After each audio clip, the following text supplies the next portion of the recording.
Right, Alistair Simpson has now joined us, so he's going to give you a short talk on his, he's from Tatterdemalion, by the way, the New Hardy Players group, and he's going to give a talk on his involvement in the production because he's a musical director.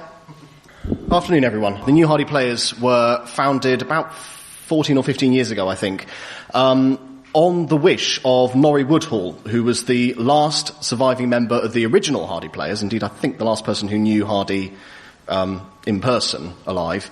When she turned 100, some members of the Hardy Society, I think, asked what would she like for her centenary, and she said, I'd love to have the Hardy Players back again, because as a teenager she'd had such a wonderful time performing with them, working with Tom Hardy herself, or themselves in creating the plays, the adaptions of his novels, the works that they all loved so much. And indeed Hardy, although he was originally a bit reticent to these amateurs coming in to perform his works, actually when he saw what they were doing and how keen they were, he decided he quite enjoyed it actually, and even wrote extra scenes and dialogue for these amateurs to play. So yes, the New Hardy Players were created in response to Norrie Woodhall's wishes. And in that time we've grown. We're now upward of 50 individuals who perform varying scales of work, from poetry readings at Max Gate to, as you saw in this case, full-blown summer productions, usually outdoor ones, with a cast. I think for Trumpet Major we had a cast of well over 40 people, varying ages, from yay high to 70-somethings. And all different talents as well that get brought in. It's all amateur. It's all for the love of it. The music for this, I'm musical director for the New Hardy Players, I should say. I have a band as well. Our violist is sitting in the back left corner as well, by the way. We perform ceilidh music for dancing using tunes from the Hardy family tune book. So these are the books that Thomas Hardy's father and grandfather wrote down their tunes in, more as memory aids than anything else, and that kind of, how does this, oh, dum-de-dum, that's the one, right, okay, off we go, rather than anything particularly for presentation. These books are an absolute treasure trove of tunes that we can place then in Dorset in the first half of the 19th century. They're not necessarily Dorset tunes, they're from all over Scotland and Ireland and France and things like that, but we know that they were being played and enjoyed and danced to in Dorset in the 1820s, 30s and 40s. So it's very exciting to have this, and actually there has come to light in the last few years another book, Benjamin Rose's book, of a similar vein, handwritten music of these traditional folk tunes. It's quite interesting, some of them have a bit of an overlap, and you can compare the two versions and see how different or how similar the tunes are. Anyway, in this production, we had this rather strange brief that we were going to really play on the association between the Trumpet Major and the Harlequinade, which is quite an old type of theatre from, I think it came around in the late Renaissance Italy, as it's light entertainment. All the characters are stock characters, and they usually have an overarching storyline, or at least situations that are familiar to all the audiences. And in a way, it's not dissimilar to our modern-day pantomime, in that you have Widow Twankey or Buttons or Prince Charming, all these characters that you just know exactly who they are and what they will do and how the story will progress out, and the cleverness comes in how the stories differ and how they play on these expectations. And similar thing with the Harlequinade and the Commedia dell'arte. At the time, I'm very much parroting from our artistic director, Tim Laycock, I hasten to add. I haven't actually done this research myself. But he says, as a way of covering my back, he says that Hardy was going up to London quite often to research in the British Library. And while he was there, he'd taken a show, as you would, going up to town. And quite often these were Harlequinade shows. And he realised he could make something of this, use these stock characters and place them in early 19th century Wessex, around the time of Napoleon's invasion. And he had the stories of the fear of the residents, as you saw in that invasion sequence, and how they expected any day to be for the French to land. So he used all these stories and pulled them together and built the Trumpet Major. And as I say, there was these stock characters, and I thought it might be quite fun, if you don't mind a bit of audience participation, to take some of these Harlequinade characters and try and spot who the one is in Trumpet Major that it's similar to. Would you be up for that? Yeah, jolly good. So Harlequin himself, quite often wearing a sort of diamond pattern thing that's quite well known, I think. He tends to be, he's mischievous, he's fickle in love, and quite often he gets chased and escapes by leaping in a great acrobatic way. So who do you think that one is? Bob Loveday, the sailor. Of course, he gets chased by the press gang at the end and leaps from the mill into the tree outside to escape them. Pierrot, who's actually sort of become the sad clown character, the one with the white suit and the 3 blue buttons and the tear. Yes, that's sort of Pierrot. Earlier, though, he was melancholy and quiet, often unrequited in love. It's John. It's the Trumpet Major himself. Pantaloon is an older man, often has a limp, and is obsessed with money. Yep, Squire Derriman, yep, Uncle Benji, an uncle. The captain has exaggerated bravado and is boastful. Yeah, Festus Derriman. I did wonder whether, that could almost be Bob with the exaggerated bravado. Maybe not, I don't know. Anyway, Columbine is a pretty young woman, but strong in character, and is often a daughter or servant. Anne Garland.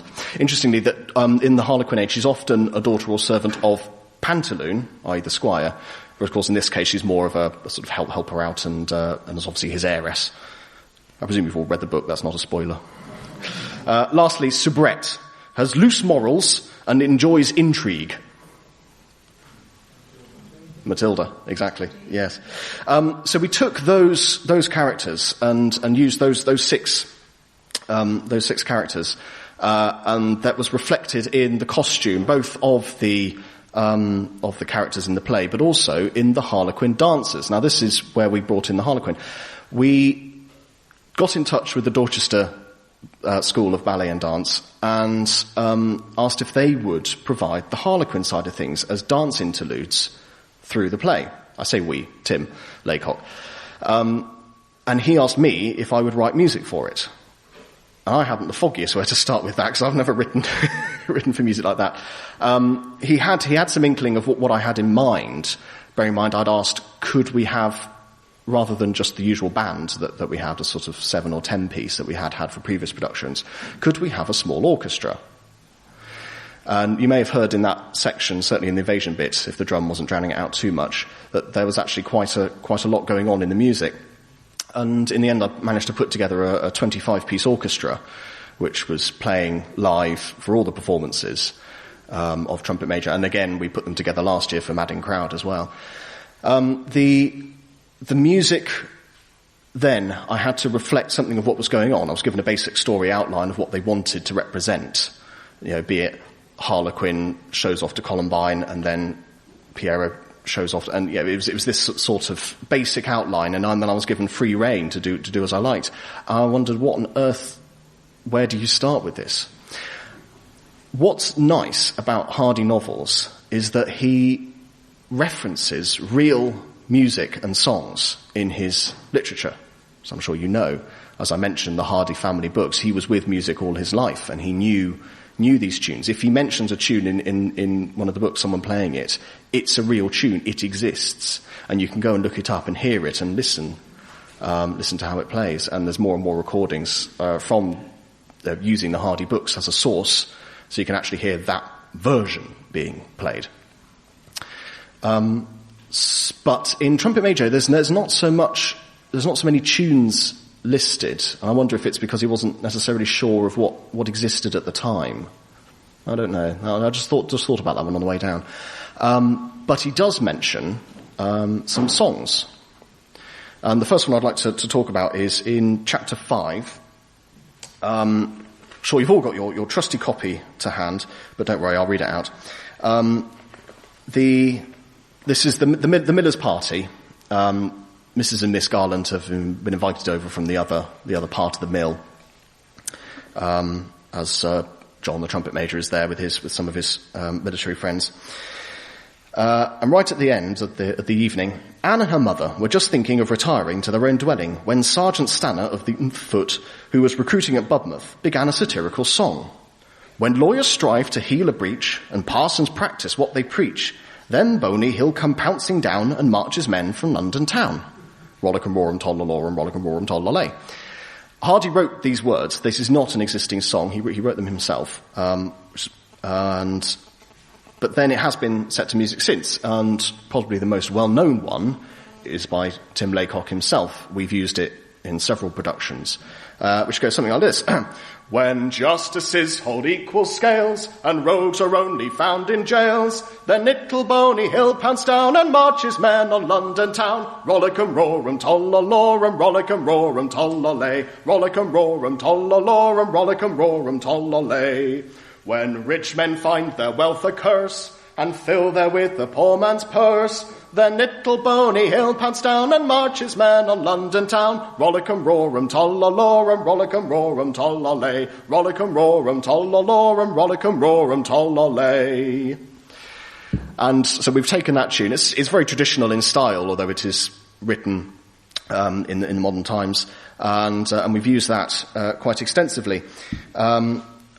So I thought this tune, it's used right at the beginning of the play.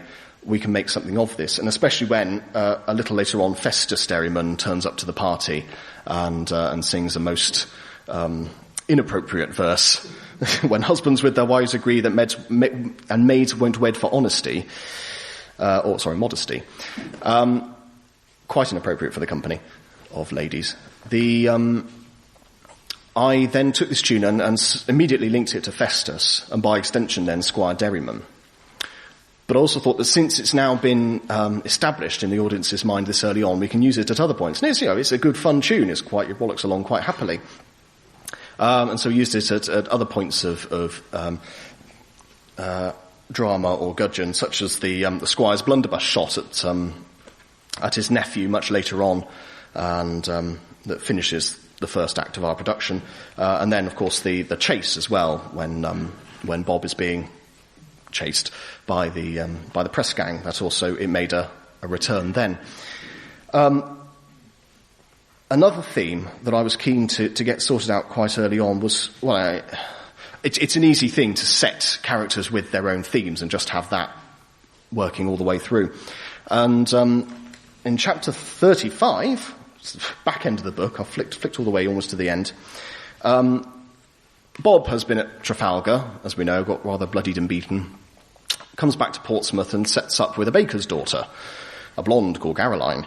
And news gets back to Anne, who thought that she was waiting for Bob to come back from battle, patiently and faithfully, for him only to go off with this something else. And she feigns indifference. I'm sure we've all had that moment, and oh no, it's fine. And she says, if you see him when you go back, give him my best wishes, she lightly said as she moved away. And, she added with solemn bitterness, say that I am glad to hear he is making such good use of the first days of his escape from the valley of the shadow of death. She went away, expressing indifference by audibly singing in the distance, shall we go dance the round, the round, the round, shall we go dance the round? This song is another existing one. It's a part song from Ravenscroft's Deuteromalia, published in 1609. You see, it's funny because I thought it was from the Mellors Martyr, but what do I know? It's rather an odd one, I think, for a young lady to have known. Although it is a carefree song, the song itself is it's called We Be Three Poor Mariners, which I suppose nicely ties into Bob, but still seems an odd one for a young lady of fairly decent education in a rural community to know. But goes something like this.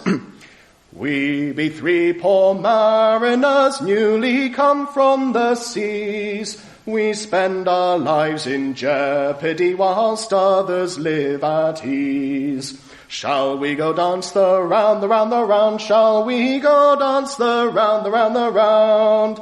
and he that is a bully boy can pledge me on the ground, the ground, the ground. Again, it's a really obvious tune. It's clear to anyone listening that this is what's being referenced, especially that opening scale, the ya da da da ya da da, and that just calls out to be a motif. So, as it was then for Anne Garland and also Columbine. We have a little snippet from the play now. This is Dance Interlude number 2. I should just say in this captain, i.e. Festus, watches Pantalon, Squire, burying the treasure. So this is fairly early on when the Squire is pacing out his cellar, or as we had it in a garden, because and then shows Anne where it is. And then we also mixed into the same scene the much later on the dinner that Festus has for his regimental pals at Squire's house. Is it Ox Hill Manor? Yes, thank you. And then gets shut out. And so and Anne, who is passing with John, gets whisked away from Festus's attentions. So in this, you will see that the captain watches Pantalon burying the treasure and then pursues Columbine, and she is saved by the intervention of Pierrot. And if you look in the back, you'll see the relevant character to whom the dancer is paired appearing in a tableau, and so you might be able to keep track of who's who. The music for this is a mixture of both the Rollicum Rorum, da-da-dee-dum, ba-bum, which you'll probably hear popping up in various bits, and also the Anne's theme, ya-da-da-da-da-da-dum. So listen out for both of those and see if you can pick them out.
That's some of the Harlequinade, and giving something of an essence of how these characters work in the next scene. The scenes we had were built around a more Victorian form of theatre, where rather than necessarily telling the story blow by blow, which even you wouldn't do in a theatrical production of Hardy anyway, because it would be ages long, we had block scenes. So, for example, the first part was the Miller's Party, and then on into the next morning, into which we condense the whole introducing the Garlands and their relationship to the Lovedays, John and his role in the regiment, and then also had Bob and Matilda coming home, Bob bringing his new almost wife, to-be wife, home, and John throwing her out again the next morning. So you had all that condensed down into one scene, or at least one set, although there was a scene break in the middle for the night. And this is far more like the style of Victorian theatre, where you would have almost like a vignette of this particular scene and then something else. And it's not necessarily telling the story linearly. You might already have to know the story in order to appreciate the theatre. But we did expand it so that we were still telling the story, but in these condensed blocks. So we'd have the Miller's House, and then Dance Interlude 1, Miller's House, Dance Interlude 2, Oxmill Hall. And so, the script that we used was one that the original Hardy players used 100-something years ago, which was then updated for the Dorchester drama production, who are sort of some lineage of the original Hardy players, for their production of Trumpet Major for the first Hardy Society conference 40-something years ago. Was it 50-something years ago. And then we performed this production, resurrected it, the same script, and expanded on it a little, and put in the dance interludes for the 50th anniversary conference two years ago at Kingston Moorwood, which is where that production was filmed. And you can find the whole production on YouTube. We've got both parts are on YouTube, so do have a look. Just type in New Hardy Players Trumpet Major, and both parts are there, and you can enjoy all the music. And some acting as well, yes. Part of this, we were trying to include other parts of Hardy as well. And of course, Hardy, wanted to be a poet, enjoyed the poetry far more, I think, than the novelising. And hence why I think he writes out the whole of Rollick and Roar, and partly because it's his own thing and he's putting it in, but also rather than just referencing something that might have existed in another book, as he does with the other songs, like Anne's song, The Round, Around, Around, he just gives one little reference and then moves on. We wanted to put in something more, and so we had his Budmouth Dears, also known as Hussar's Song, and that was the opening for the second half, the King's review of his troops, the 3-mile-long line of troops up on the downs that the King parades up and down, everyone watches, and Anne's keeping an eye on both John and Festus, because she's not sure whether she might say yes to Festus after all. So we used the Budmouth Dears song a poem, as the music for the dance interlude number 3, which is the review. Although it has been set to music before, but I decided neither of the versions that I knew of they were either too dismal, because it's, wonder if they're missing us as we are dying on this field in Spain, or martial enough for something that was a military parade. So I wrote this new tune that people still seem to get stuck in their heads. We missed out the third stanza, which is because that one is the do they miss us much, I wonder, now that war has swept us sunder. So that one really is from the point of view of a soldier out in the peninsula, whereas we're actually placing the poem before they've left. So it is more just enjoying the ladies of Budmouth and their company. So yes, we have Dance Interlude number 3. It's the King's Review. Captain and Pierrot, so Festus and John, impress Columbine with their prowess. Soubrette, Matilda, also admires them. One thing I was quite pleased with was that at the beginning you'll hear a trumpet call, which is the regimental calls of the 4th and 7th Dragoon Guards. They just so happen to fit together, so I had them both at the same time. But also, of course, Hardy never mentions which Dragoon Guards John's a part of. So, could be 4th, could be 7th, could be 4 plus 7, I don't know.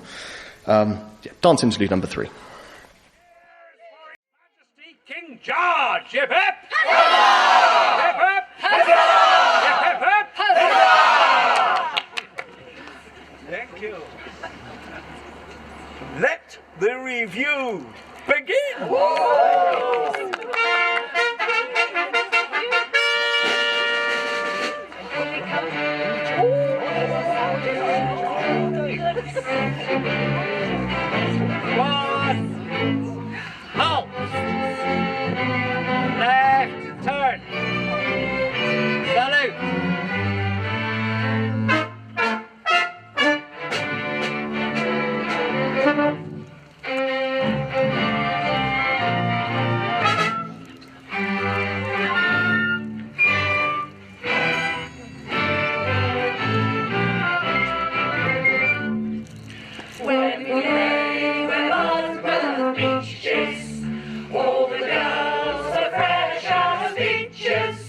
with their tall and tossing figures, and their eyes of blue and brown, and the hearts would ache with longing, as with days from marching, songing, with a short clink, clink, up the esplanade and down.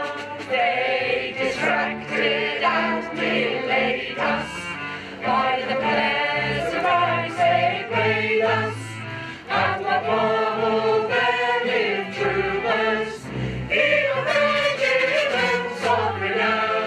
On the flash those eyes divine, oh, should forget the countersign, oh, as we all clink, clink, back to camp above the town. Shall we once again there meet them, falter fond attempts to greet them? Will the gay slim jacket glow again beside the muslin gown? Will they harshly quiz and con us with the sideways glance upon us, as our spurs clink, clink, up the esplanade and down.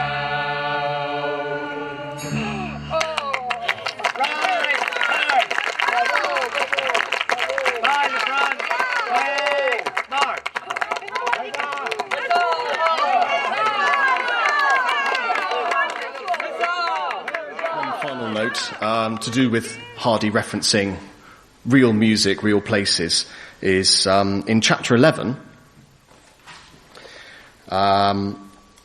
when Anne and John have gone to go and see the king passing through on his way down to Budmouth. John asks Mrs. Garland if he might address her daughter, to which she consents. And then he finds he cannot find anything to say whatsoever in the face of this pretty young lady, as haven't we all been there? It may be questioned if he would ever have broached the subject at all, had not a distant church clock opportunely assisted him by striking the hour of 3. The trumpet major heaved a breath of relief. "That clock strikes in G sharp," he said. "Indeed? G sharp?" said Anne civilly. "Yes, 'tis a fine-toned bell. I used to notice that note when I was a boy." "Did you? The very same?" "Yes, and since then I had a wager about that bell with the bandmaster of the North Wessex militia. He said the note was G, and I said it wasn't. When we found it G sharp, we didn't know how to settle it." "It is not a deep note for a clock?" "Oh, no. The finest tenor bell about here is the bell of Peter's, Casterbridge, in E flat. Tum, that's the note. Tum." The trumpet major sounded far down his throat what he considered to be E flat. Now, this is an interesting point, because I'm a bell ringer at St. Peter's in Dorchester, and funny enough, our tenor bell is about an E flat. Further to wit, E flat is the key of the cavalry trumpet that John would have played, so he would know very well what an E flat sounds like. I think I'll leave it there. Thank you very much.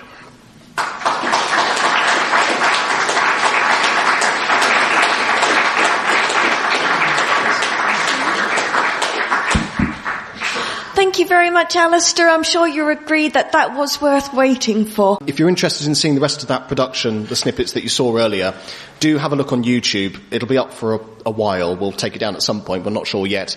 Just search for the New Hardy Players Trumpet Major.